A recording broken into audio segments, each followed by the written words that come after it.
Halo Sugeng Rawuh kabeh. Wah, senang banget. Dino iki ayo bareng-bareng petualangan ya. Kita arep sinau tembung-tembung anyar sing seru banget ing basa Jawa. Wis siap durung? Mestine siap ya. Oke, apik. Petualangan kita iki dimiwiti saka panggonan sing paling cedhak karo kita. Lah, bener, saka njero omah. Oke, ayo miwiti turne saiki. Nah, sing paling dasar dhisik, jenenge bangunan sing kita panggoni iki apa ayo? Bener banget. Iki jenenge omah. Kuwi artine rumah. Coba jajal diucapke bareng-bareng ya. Omah. Lah ngono. Wah, pinter tenan. Nah, nek arep lebu omah, kita mesti liwat lawang. Bener. Lawang kuwi basa Jawane pintu. Wah, coba delengan sakiwatenganmu. Mung ing sapanggonan wae wis akeh tembung sing iso disinaoni.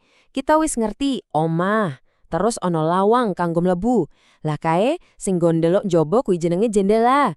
Terus ing jero biasane ana meja lan kursi. Wis, saiki ayo geser sithik menyang panggonan sing paling wangi ning omah. Apa ayo? Iya bener, pawon.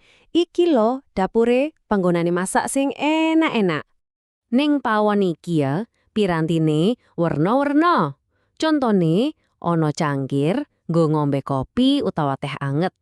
Terus ana irus nggo njupuk jangan bening sing seger.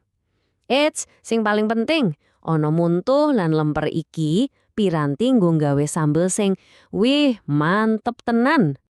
Oke, jerone omah wis rampung dijelajahi. Saiki wayahe macak. Kita siap-siap arep dolan metu. Nah, macake piye? Gampang wae. Kaping pisan, ayo nganggo kelambi utawa baju. Bar kuwi nganggo katok utawa celana. Terus ben sikile nyaman lan ora reget nganggo sendal. Nah, wis siap. Ben tambah keren, iso lho ditambah aksesoris. Coba nganggo ali-ali ning driji. Terus ning tangan nganggo pinggel. Wah, apik.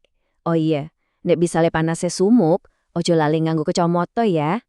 Wis ganteng, wis sayu kabeh, siap budal. Ayo kita metu saka omah, ndelok apa wae sing ana ning jaba. Wih, delekanen kae. Ana sing ijo, gedhe, dhuwur banget. Kuwi jenenge wit. Basa Jawane pohon ya wit kuwi. Saiki coba delok ngisor. Lah, sing ijo-ijo ning lemah sing lagi diidek-idek iki jenenge suket. Saiki ayo bareng-bareng ndangak ndelok mendhuwur. Kae jenenge langit. Nah, ning langit kuwi yen isih awan utawa awan-awan ngene iki ana srengenge sing gawe padang. Tapi nek wis ganti dadi wengi, srengenge lunga. Gantine ana rembulan sing ayu karo lintang sing akeh banget kelip-kelip.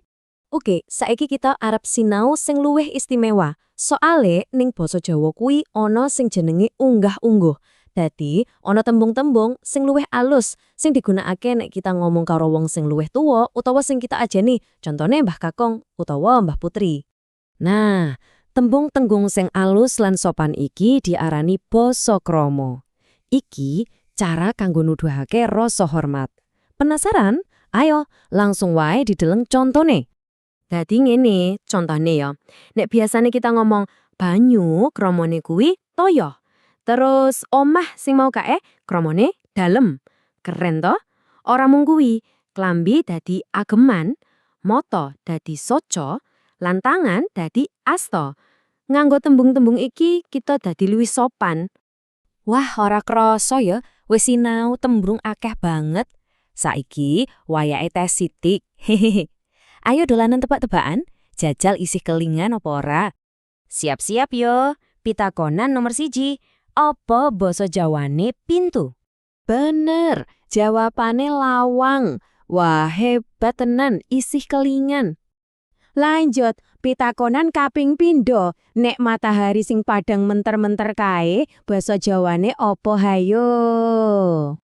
Laras, srengenge. Wah, luar biasa.